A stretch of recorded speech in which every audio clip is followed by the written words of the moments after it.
What's up, cyberspace cadets? That's right, Cyber Prostate here, and yeah, $5 to the person that can name me that band. I don't know. I don't think anybody can. Anyway, I'm here. It's Thursday. That means it's time for our hot takes, and I'm hanging with my bro, Big Fat Brian. What's up, brother? What up, fam? How you guys doing? Let's see. We got Adrian Blom in the chat. We got Roasted Opinion, Sir Adamantine. We got Donga Show. And I'm gonna scroll up here real quick. Nightbot is here, of course, obviously. Yes. But it looks like we might have a couple other people who didn't comment. But how are you guys doing today? Because I am having a great day. Me too. It's been a great day, man.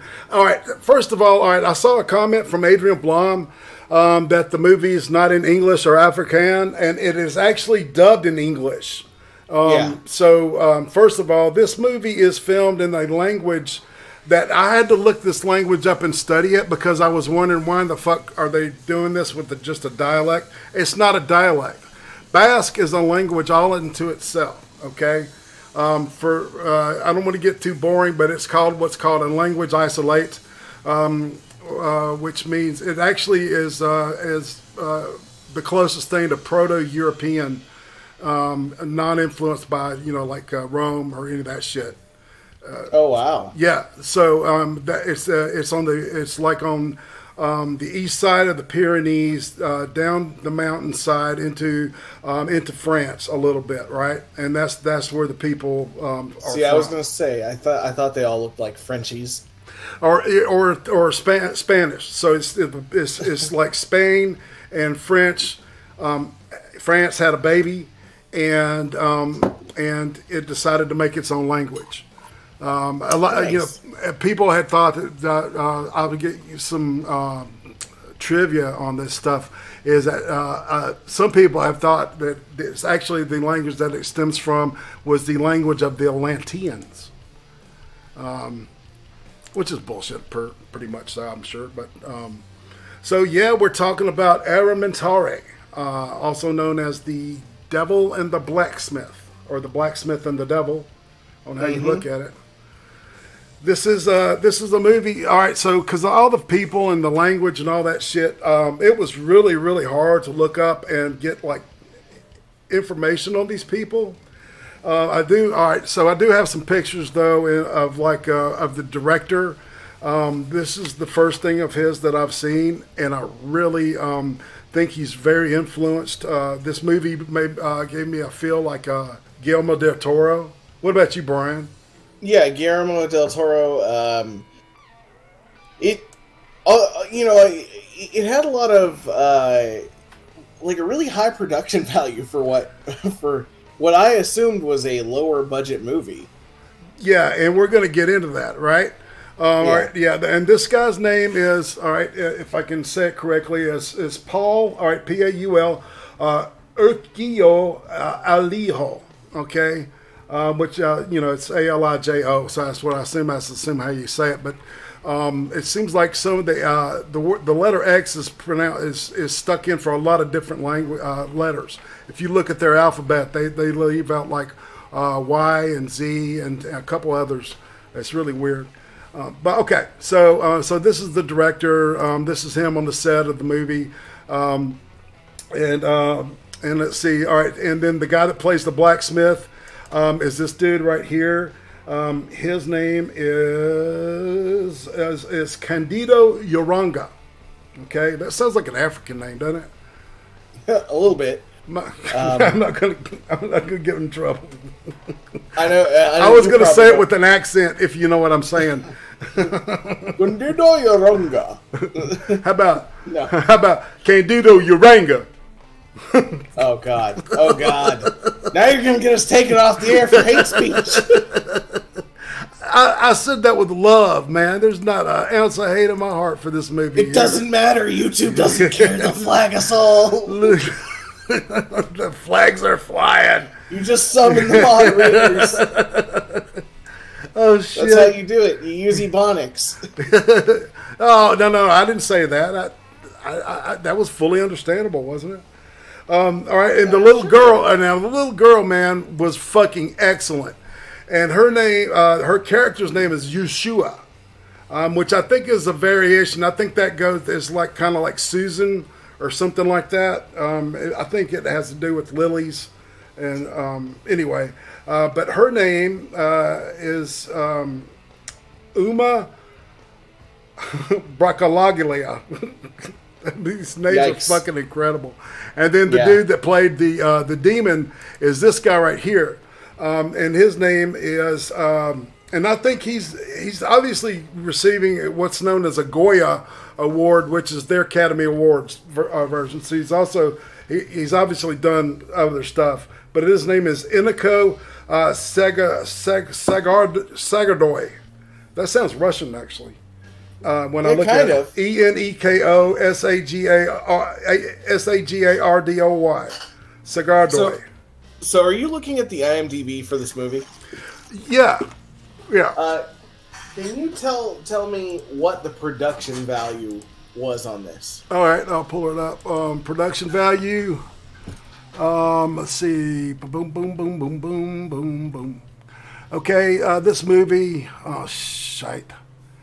Details. I'm not seeing any production. They're not showing me the moolah, bro. Damn. Here. Well, okay, because this, like, man, this thing fucking was. I mean, it was right on target with the delivery, the storytelling, the pacing, what word am I looking for? The believability of the characters. I mean, everything was just right on. And I'm going to show a slideshow with some of the images from the movie, and a lot of it has to do with the old frack. The dude's name just ran out of my mind. But the Dante concept of hell, and it has to do, the demons in this is kind of reflects that idea of hell and shit. But I mean, this thing looks great. If you can see, I'm looking at this Napoleonic. It starts out it's in the Napoleonic Wars. There's a shipment of gold that the rebels are trying to get somewhere. I mean, that's kind of a trope, but it worked for this. And this dude like trades his soul so he can see his wife one more time, basically. And he catches the demon that he sold his soul to, and so he's. I'm kind of getting ahead of shit, but anyway. I don't know. To me, this movie, the entire movie, sort of felt like an live action anime. Right. Absolutely. Because it was, it had a lot of slapstick sort of in it. Dude, I was gonna say, the pratfalls and the slap noise when the woman slaps the boy. I mean, it's like, it's hilarious, man. I laughed out loud every time she did it. Go ahead. Paired with the awkward dubbing, because some of the dubbing was like, "No, I hate you, asshole." Like shit face, shit face. What is this? These little kids are cussing each other out. What I did, I watched it with the English subtitles too, and a lot of that shit didn't match up. No, it didn't. Which was I thought was fat. I always do that with the Japanese stuff too. I watch it. Shit face. Eat shit face. Dude, the rocks, throwing rocks and hitting each other in the head and stuff. Kids being kids. I don't know. This is, mostly. I don't know. I don't know of anyone's kids that throw rocks at each other's heads like that big. It was. I don't know. Back in the day, man, I got hit with the Apple Core a couple of times. They used to go Apple Core, Baltimore. Who's your friend? Boom, bam. Irate. Yeah, Pachi Herrero is a badass. So Roasted Opinion saw the movie. He said he wanted the movie to be as authentic as possible to the Basque tales that he was told as a child, and so he made certain that even the language was authentic. Yeah, so that's really putting a lot of work into it, too. Thanks, Roasted. Yeah. But you know, like I said, it did have a very odd anime feel, and I don't know if maybe that's just a cultural difference or if it was intentional. I think it's a storytelling thing, dude. Yeah, see, that's what I was thinking too. Yeah. And I do like how they went with the Dante's Inferno version of Hell, where like the stronger the demon, the bigger they are. Yeah, and the one, you know, it's like, I don't want to get to that part yet, but you know, so the thing starts out where there's this tax collector that's like supposedly come from the city to this small town, and he's looking for like this gold, right? Because you know they've won the war, and you know they want their fucking gold, and he wants to be accountable for it. And you know, just a couple of days behind him are a bunch of police to enforce it and get it. And they said, you know, and he knows it's on the Blacksmith's property, and the Blacksmith is his property is all walled off with like all these spikes and shit coming out of the main gate. And really everywhere, metal spikes and stuff, and so these boys, you know, they find the little girl. She's not in church where she's supposed to be. She's playing with a snake in an apple. There's that whole Adam and Eve symbology there. Yeah. Which I thought was really, really nice touches, man. There's really some subtlety shit going on too. Excuse me, I'm sorry about that. It's nuanced. There's a lot of nuanced shit, even though a lot of it's just smack in your face. That's what I love about it, is that there's this like like you said, like cartoonish like quality to the story and the storytelling, and then but the people have depth to them. Each character, even the minor characters, seem like they're all like have got a story, right? They're not just NPCs. They don't come across to me as NPCs. They're a little depthier than that.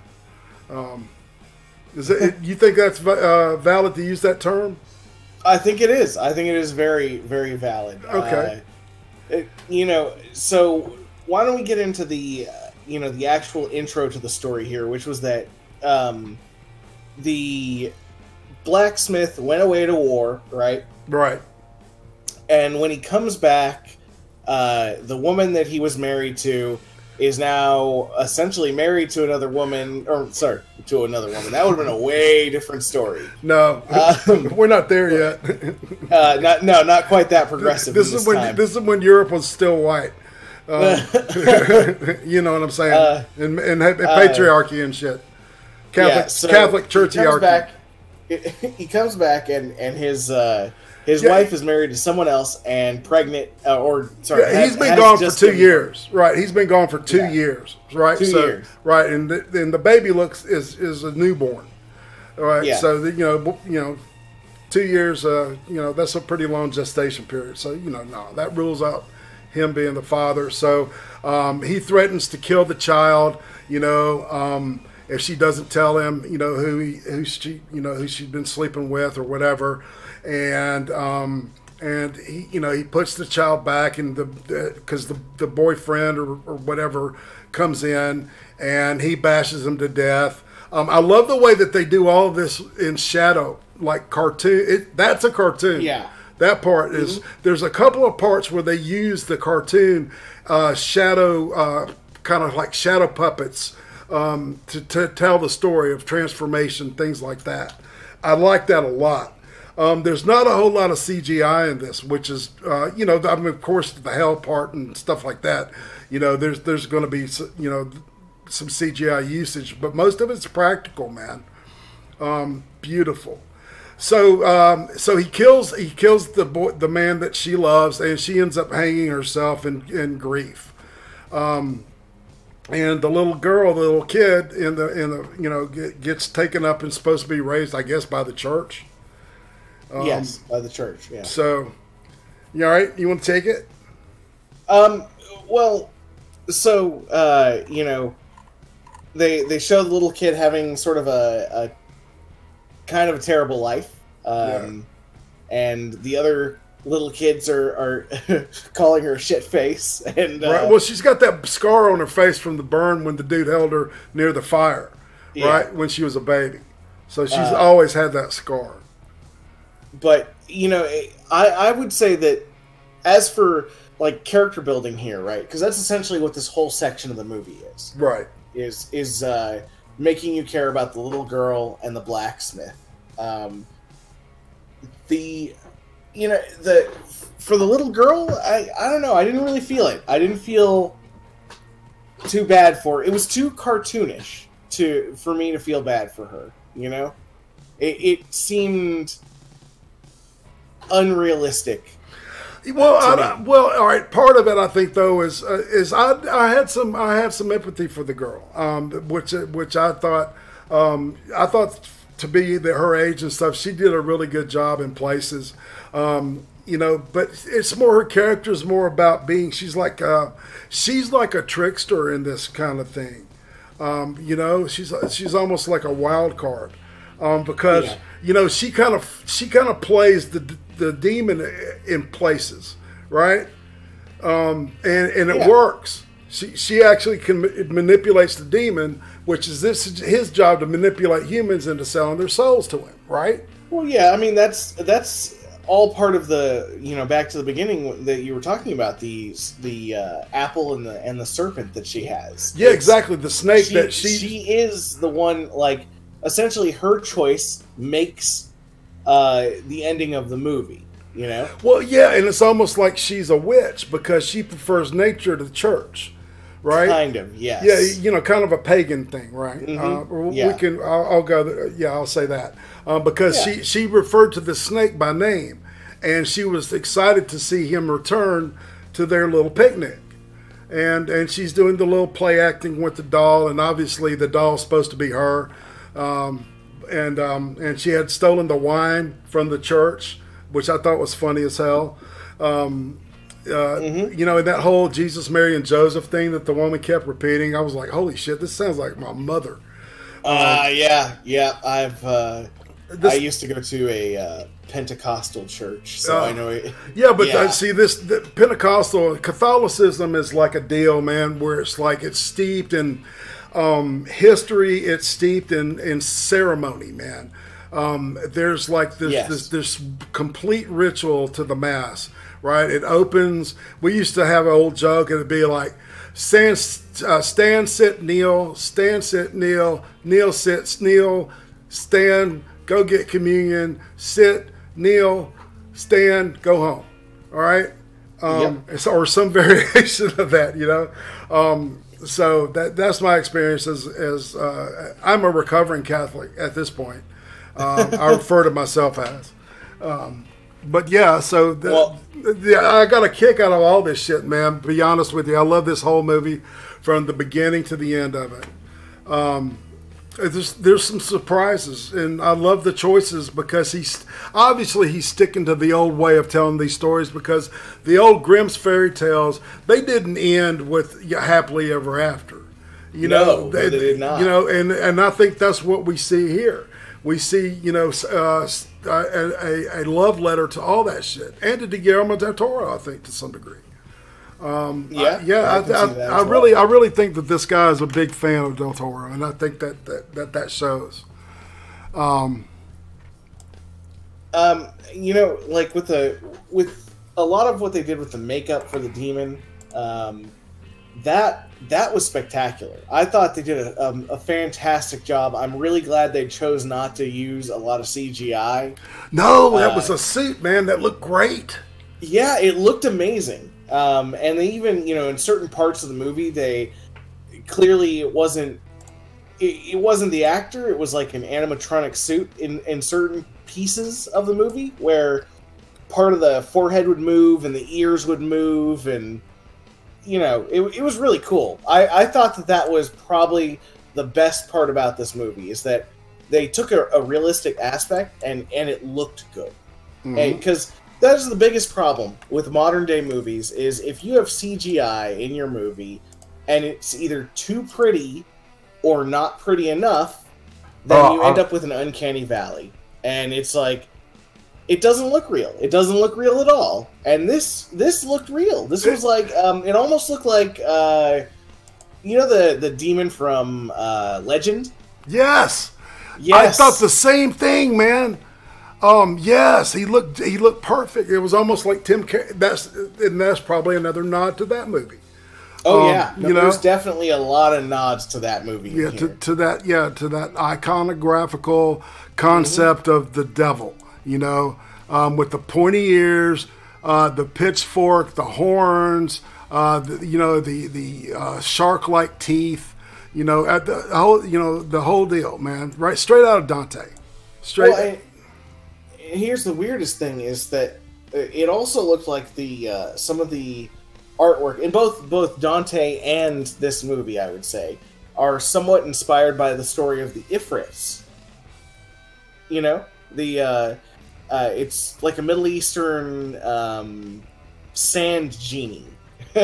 Yeah, which right? also had pointed teeth and fiery eyes, and you know, right. I thought that was really cool that they had done that. Yeah, that's kind of a, you know, that's one of those archetypes that Carl Jung talked about. I think, you know, that demonic figure, the evil figure that looks like it's, you know, just terrifying to look at. And we're the slideshow is really getting ahead of us, but it'll go back around. I'll switch it to. I'll make it to where it'll go back around. But hey, what can you say? You know what? No, I'm not going to do that. We'll let the other slideshow go behind it. So anyway, all right. So the girl is like, all right, outside of the blacksmith's place. Those boys ripped the head off of her doll that's made out of a fucking corn husk. The poor kid, man. And they throw it over the gate. They throw the head of the doll over the gate, which has got her mother's. The only thing that ties her to her mother is the scarf, right? And the scarf is on the doll, and that's the part that they throw over into. And see, and then the scarf is connected to the blacksmith, because it was, you know, his former wife, you know, that killed herself. When he wanted to get home so much that he sold his soul. You know, the devil said, you know, I said you'd see her. I just didn't say you would see her alive very long. That's the problem with making deals with the devil now. The devil's in the details. That's right. I mean, you know, that's I love that saying because it's so true. We got Toya in the chat, and also Roasted Opinions made another good point. The makeup style was the same. Very stylized and very uncomfortable for the actor. I bet that was uncomfortable. Like, that's no shit. Lot of glue. Dude, and it takes all day to get that shit on. I mean, you know, it takes about 3.5, 4 hours, maybe 6. On some of the lengthier ones. Well, and the person who played the demon, what was his name? I'm looking at the IMDb. I can't tell because they don't have any other pictures on here. His name, all right, the guy that played the demon, I'll tell you, the Saratel is the name of the demon, and his name is Eneko Sagardoy. Sargadoy? Sagardoy. It looks Russian, man. It looks Ukrainian. Kind of. Eneko. Yeah. Anyway, sorry. Oh man, I just found a picture of him. That does not look like that demon at all. No, well, you know, at the end of the movie, you know, he takes a human form, and we see him in a human form. Yes, that's true. So, the dude is skinny as a rail. Yeah, but the thing is that, you know, to still do, because he was a pretty good actor in that scene. No. Yeah. He's like the guy that played Silver Surfer and was in the Del Toro movie. You know, the thing with the eyes in his hands. He's a thin actor. He played Abe Sapien in the Hellboy movies. It's that same actor, man. He played all those parts, right? Oh, wow. He's a very thin dude too, because when you use like full suit makeup like that, really, you know, I mean, normal sized guys like end up looking fat. It doesn't look right. You have to have a thin. You're putting a layer of skin on. Exactly. So to get the full effect, you must have an excellent actor. That's very thin. It's live. Would be the term I would use. Yes. So yeah, and he's obviously a great actor, man. Because like the picture I showed him earlier, he was receiving a Goya award. But these people probably do a lot of work in Spain and in France. It's just nifty to see something in a language that's all to its own, man. I don't know. There was something that endearing. There's an endearing quality to this movie. It reminds me of the stories that my grandmother told me back in the day. She wasn't as elaborate, but there's that heart in it. There's heart to it, right? Yeah, definitely. There's a lot of heart in it, and so when the little girl. She finally gets inside the blacksmith's place, right? How did she get in there? Was the door open from when the guy? Yeah, that's right. The door was when the three guys came in, and then one of them died by falling in a bear trap. Yeah. Well, yeah, he's got bear traps all out throughout the place in case the demon escapes. See, an iron can hold a demon. Right? Yes. That's one of those. There's a supernatural quality to iron and salt. Things like that. We watch Supernatural. We know these things. Well, of course. Yes. We watch Supernatural. That's not even a question. That's right. I've seen 14 seasons, and there's only 13. That's right. That's right. All right, and you know who Baby is. Life.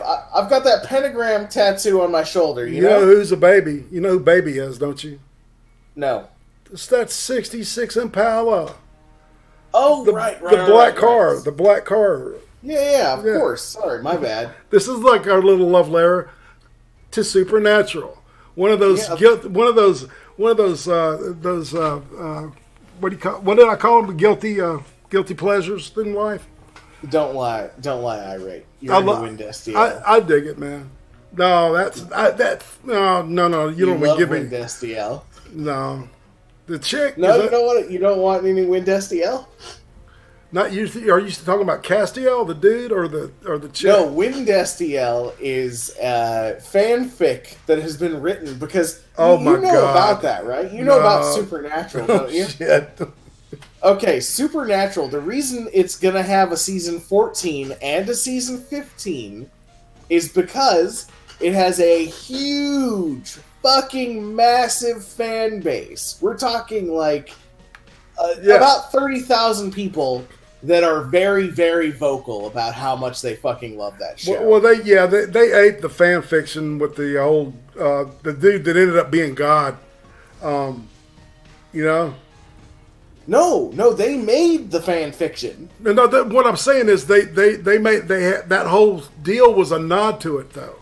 The guy that was writing the books, that was everything that they did, he was writing them because he was God. Yes. He ended up being God at the end. So because God just said, "Fuck it, I'm leaving heaven." That's a consistent theme with things too. Oh yeah. Well, let's get back to the movie, all right? I just really want to explain what. Well, no, oh shit! What is this Wind STL? God damn it! What is this? Wind STL is supernatural fanfic in which both the Winchester brothers and Castiel are in a love triangle in which results in multiple orgies. It is a gay orgy fanfic for Supernatural. I'm not even kidding you. That is real. Yeah, season 14's already started. Oh, my bad. Yeah, oh, I'm not a super fan as I thought I was. No, episode 3 is tonight. My Busoma! Okay. My Busoma cries for you. Oh no! Kiss my Busoma. Suck my Busoma. Oh, anyway, so all right, so the girl, the dude dies, man. It's an accident, and the door's left open, so the girl goes in. She's looking for her doll head. And then she sees him carrying a dead body. She's freaked out. She goes in his house, and she sees this little kid in this little cage going, he's awful to me. He's terrible. Please let me out. You have to get his keys. And the dude's an alcoholic because, he's living with the demon. His life is fucked up. And he sold his soul. Sense. He sold his soul for, a bitch that was fucking around on him. See, this is never trust the whammons. Never trust them. never sell your soul for a whammons. You'll be able to find a new one after the war is over. But yeah, so he passes out after I guess he's buried the dude and shit, and she grabs the keys and lets the little boy out. And guess what? The little boy's not a little boy. The little boy's the devil. And I love when he changes, that shadow on the wall. That is so really cool.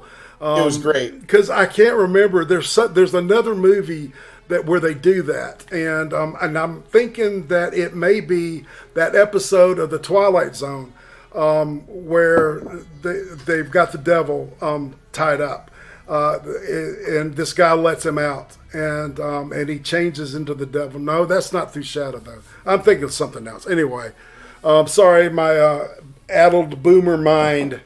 I can't think of it, y'all. Just drink more Monster Energy drink. It'll be fine. No. I gotta stay away from that shit too, man. my heart valve's going. Well, that's unfortunate. It sounds like a clap machine. Okay. So, further down the storyline here, the demon gets out, and then he recaptures it in demon form, right? Yeah, and he's got the girl, so now that's what the slides are right now. And this is when he realizes that the girl is his daughter. Yeah, his stepdaughter. You're right. I guess you could call it his cuck daughter. Well, yeah. So she's his mode of redemption, right? For the redemption arc for this dude, which I think is really cool. How he ends up being at the very end. What happens with his character. The devil says, I'm going to take this girl, I'm going to rip her head off if you don't let me run out free. And he runs and he gets his foot caught in a fucking bear trap. And the guy locks him back up. Yep. And they torment the demon for a while.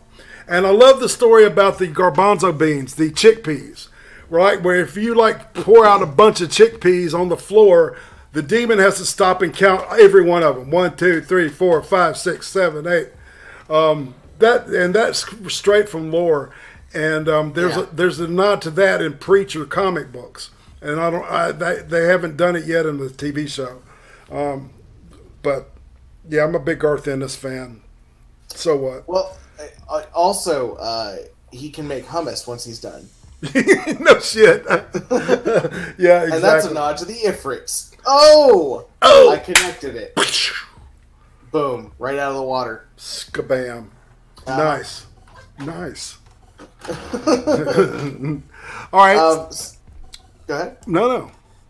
Be my guest. So, once he the girl finally knows that this is actually a real demon and he's captured and they're torturing him, right? And then the city, or I guess town, sort of has an angry mob come looking for the blacksmith because of the guy he killed. Right, the tax man, says, okay, the blacksmith has this little girl. We can't have this. Gather up a mob. We're going to go in there. I'm going to get the gold like I'm supposed to do, blah, blah, blah. And so he gets the whole pitchfork, the old, frothing,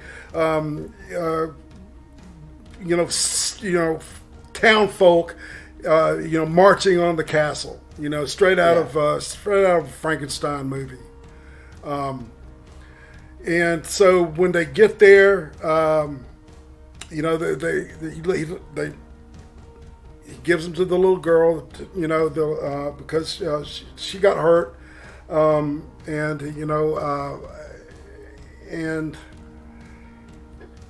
they said something about the gold.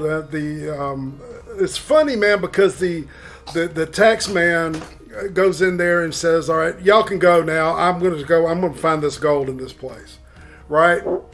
Yeah. And his real job is that he's not really a tax man, is he? Nope. He is a larger demon in human form, who's obviously come to fix the fuck up that this dude, that this lower demon has screwed up. A simple soul selling, and so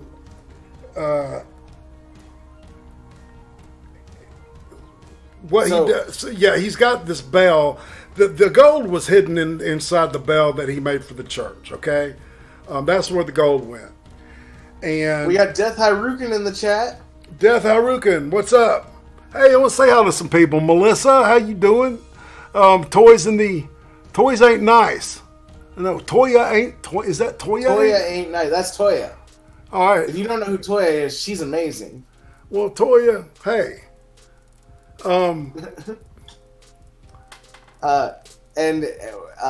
So we've got basically. Where were we in the story? I think I got lost. All right. So we found out that the tax collector is really a demon in hiding. Yes. He's there to grab to get the old man and take his soul, and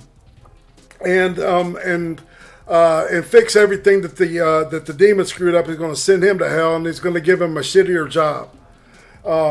Right? And he's sending him all the way to the fifth circle, section 203. Yeah, the depressed people.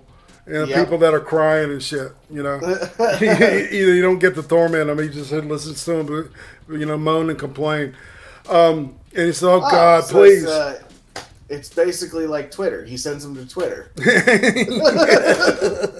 So, and so the little girl, because she's been told this is old Catholicism. They changed their mind on this shit when John Paul II was the Pope. But if you committed suicide and you were raised Catholic, you went to hell immediately. Do not pass go. Do not collect $200. You're basically saying fuck you to God by taking your own life. Yeah. And not discounting anything like knowing you got fucking brain cancer or any shit like that. Don't matter. Blah blah blah. So she has grown up thinking that her mama's in hell. Right? Because she committed suicide and her soul went to hell. So she tells in hell. Yeah. So she says, "Look, big dude, bigger demon guy, if I sell you my soul, will I see my mama?" And he says, "Well, of course you'll see your mother. She's down there." The other demon tells her that. Because if you kill yourself, you are going to hell. No matter what. No matter what. And so she makes the deal. She shakes the dude's hand, and he kills her right there. Stabs her right through the face. Yeah, and she dies, and she's in hell. And he's taking her with him. It's like, fuck, this is a great get. I get a kid, because the younger the person, the more pure the soul is. So that leaves our the other demon, whose name is, I keep forgetting, but that demon's name is Saratel. Yes. And Saratel, the blacksmith says, look, man, I'll make good on my deal with you if you get me down there and we get the girl out. And he has an idea. And so he goes, the Saratel says, I'm on board. Anything to screw over this piece of shit, dude, because he hates the guy. And so they go down, the blacksmith, he kills the blacksmith, and the blacksmith and Saratel go down. They find the little girl, and the blacksmith hugs her and says, hold on, and so they trick Saratel's boss, and I think his name was something like Alistor or something like that, maybe Alistor. Yeah, Alistor. It's Alistor, right? So yeah. the giant demon comes out and says, what? And the old man has brought the gold bell with him. And any bell that's been blessed, right, if you ring it, it fucks with the demons. Demons can't stand that shit, right? And so what they do is they pour, he brought chickpeas with him too. So he throws those down and the guy starts counting them. The little girl makes him count them. And during that, they ring the bell, and Saratel takes the little girl's soul back to Earth, or back to reality, whatever. See the people going into the light? Think about it. Follow them into the light. Go into the light. Well, that's the light of the fires of hell. Yeah. Think twice about that shit.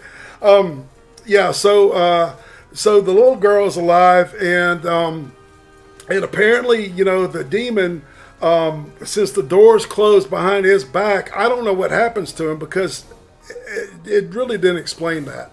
But well, no, it did. It did. Hold on, because literally, you're talking about the demon or the blacksmith? The big demon. He rang the big bell of the big demon. Right. That's when the blacksmith went all Rambo on everything. Yeah, exactly, right. He took the bell and he rang it, and it was fucking with him.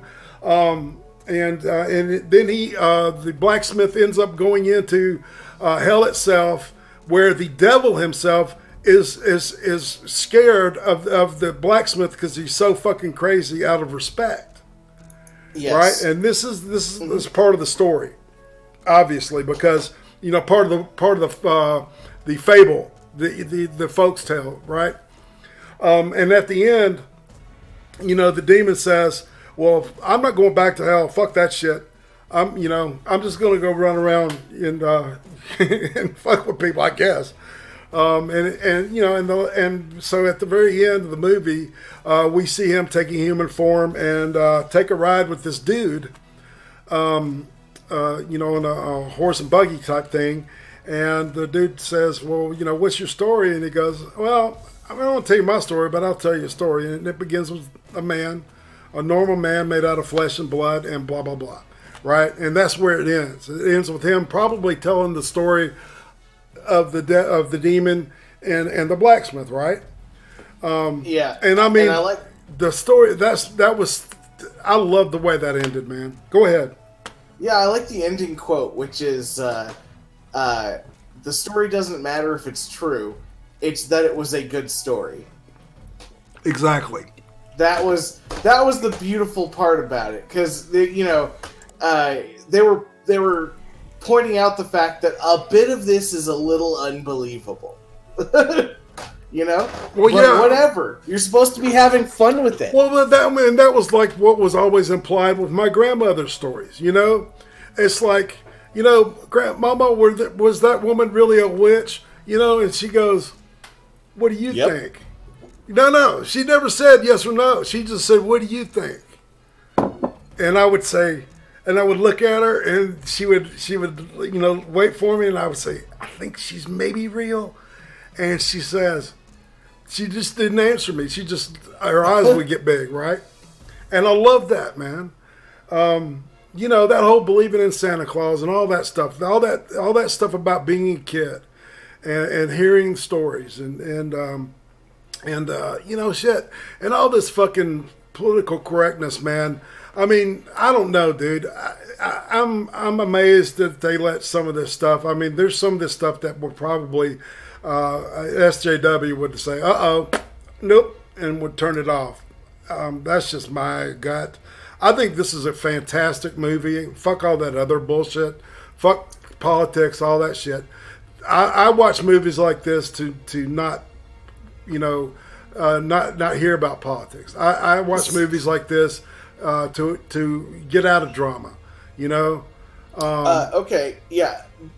So, well, here's my question. I love the face on the dude's ass. This one right here that's showing right now. You'll be able to see it in a second, but yeah, the face and the guy's ass. That's great. That's some great makeup, dude. That makeup team was fantastic. They were the SFX makeup. My question to you is, how did you feel about this movie for a Spooktober or Shocktober movie, and how would you rate this movie? Oh shit! I think it's a great movie for a Spooktober. I mean, it fits. You know, it really does. You know, I think yeah, man, shit, yeah. You know, Devil's scary as fuck. You know, if I saw this shit when I was maybe 4 years old, which I saw a lot of horror movies when I was 3 or 4, it would have scared the shit out of me, and I would have had nightmares about this shit, man. Yeah. You know, and I would have been scared of going to hell and stuff, you know, and I would have gone to church that next Sunday. I guarantee you that shit. You know, so man, I'm giving this movie. This may get one of the highest scores I've ever given anything, man. This was, you know, this was like comfort food, man. You know, I'm giving it a 9.6. Oh wow! Wow, now that is a rating. That's yes. This is, hey man, I'm a fucking snob. I've seen all kinds of horror and all kinds of stuff, man. And this is, this, like I said, it takes me. Pan's Labyrinth is the closest thing to this movie I can compare it to. And that movie's almost perfect. No, Pan's Labyrinth. No, Pan's Labyrinth is a lot better than this, in my opinion. Well, but like a lot. But better. I'm saying it's comparable. I think they're comparable. I think this was a love letter to Pan's Labyrinth. I really do. So that's my opinion.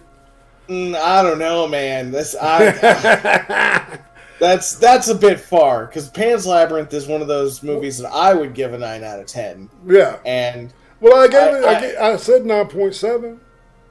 Yeah. Well, okay, fair enough. I guess 6. You know, I said 9.6. Yeah. But I do have a disagreement. I think that this movie was good, but I think that, you know, the cultural part, or either, I don't know, maybe it was intentional to be overly cartoonish. I don't really love that about the movie. It seemed it lost being scary for me with that. Yeah, but I think this is a fable for children, whereas Pan's Labyrinth was a fable for adults. Yeah, but see, that's, I don't know. Maybe my expectations were too high for this. But okay, personally, fair enough. I loved it. I liked it. I liked it. But I can only give it, you know, like a 7.1. Whoa. Okay. Yeah, I know. Oh man, hey man, no. That's your opinion, dude. Yeah. That's why we do this. That's why we do this. You know, it's the acting was pretty good. The makeup crew was pretty good. Some of the story, you know, like either you could have gone more in depth, or why did you tell me that? That's what I got from some of the storyline. And you know, it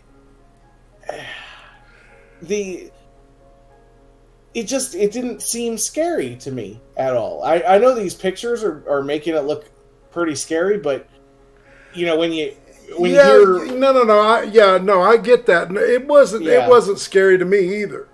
But that's the point. I think this is for kids. I really think this is a kids film. No, I do get that it's a kids film, and I don't know. I couldn't. I just couldn't get into it as much as you. Would I recommend it to somebody for Halloween? Yeah, for sure. This is definitely something that I would recommend to someone else. Yeah, as a matter of fact, I texted Uzi right when I finished it, and I said, "Yeah, we're going to watch this again, just to see her reaction to it, because I think she'll love it." I gotta say, the surrounding scenery of pretty much any frame that they had was very good. Dude, the cinematography was just fucking incredible. It really was, and I feel like this was not a super high budget, even though it doesn't say. I just get the feeling that it was maybe in the neighborhood of about $5 million or something. Here's my theory on that, man. I think that they were able to do that because it was a Basque production. I think I think that Netflix, could get this on a cheap because it's Basque, and these are obviously most of these actors are stage trained, except for maybe the kid. But I think everybody else were consummate professionals. I thought it was fantastic. Yeah, like I said, the acting, I personally think 7.1. Okay, but so I say 9.6. You say 7.1. So what is that? That's 16. If we're gonna do our median here, 16 point, which is the same as our average here, an 8.6. Yeah, I guess that's the official hot takes. 8.4. Fuck. Well, I don't have a calculator out right now. So yeah, it's 8.3 and a half. I think so. Hey, while we're talking, let's take a look at our merch. This is Hot Takes merch. It's available at the TeePublic store. I recommend you go buy one of these shirts. There's two different designs. The ones with me and Brian's, and it just says Hot Takes, and the other one that says Hot Takes, and it tells the type of reviews we do, and it says reviews at the bottom. And of course, for you Cream Stream people, become a beautiful creamer with these beautiful creamer t-shirts. That's right. So, and I've got different colors, yellow, green, blah, blah, blah. And remember, the merch side of this, next week, we're going to be doing, and I'll put it back on the title card. Next week, we're going to be doing Castlevania, which comes out there really tonight at midnight, or 2 o'clock in the morning where I am, but midnight on the West Coast. Oh, yeah. West Coast, best coast. That's right. And so, and we'll have that for next week, and I'll be doing promos for that all week because it's going to be on the Dia de los Muertos, which is November the 1st. Also All Saints Day if you're Catholic, so Catholic bonus points there. And we're going to do not only review Castlevania, the series, but we're also going to do the giveaway of the $40 Amazon gift cards. And to qualify for that, all you have to do is to subscribe to the Irate Prostate channel and make a comment on any of these videos. Any of the videos on the Irate Prostate channel. I don't care, any of them. If you can find it and it's got it, go and do it. Make a comment. I don't care. You will qualify. Yep. Yeah. And it's going to take me a while to compare the subs. Anyway. And you have to stay subbed. I think a couple people, they subbed and then they made a comment and then they unsubbed. Dick move, guys. Dick move. Just DM me and say, fuck you. Right? No shit. Oh, dude. But yeah, I'm excited about Castlevania because that little teaser just pissed me off. Are we having? Are we having? Your boy Pat will be joining us. Pat, yeah, yes, boy sir. Pat on. Yes, sir. Your boy Pat Awesome. will be joining us, and we'll be doing the thing like we usually do. I might even be able to get a hold of the lovely British young lady, Viper Sword? the Viper Sword. Yes. But Pat for sure for that though. But we got any questions? I'm going to give a little time. We'll give a couple of seconds if anybody in the audience has a question in the chat. God damn it! I popped chat out and it was on live chat and then it went to top chat. So did I miss anything? It's YouTube being foreskins again. Yeah, no shit. You know, that was going to be the name of my band. Was going to be the Foreskins. Oh yeah. Yeah, that's a good name of it. It is. It is. Except when somebody says they're going to cut you. Doesn't work out so well. It's a little scary, man. Oh, Weibo posted a joke that's semi anti-Semitic. I think. Anyway, well, I'll talk to you about that off. Check Twitter, everybody. Follow my friend Weibo Jones. She's awesome. She is. I do want to thank everybody for coming out tonight. So I was waiting on a question. Doesn't look like I've given it the 30-something seconds. That I think the delay is really about 12 seconds. So if there's no questions, then so was the opening music by you, Irate? Well, I did some surgery on it, and instead of the loop of that but the beginning and the end, I left on there from the original tune, and it goes back to the early '70s. All right. As long as we're on here, and we've got our audience listening, I'm gonna record you something you can loop for the intro of your stream one time. Okay. Don't worry. It's not going to be professional at all. Okay. Well, now you're scaring me, dude. But yeah, so I guess we're right at the top of the hour.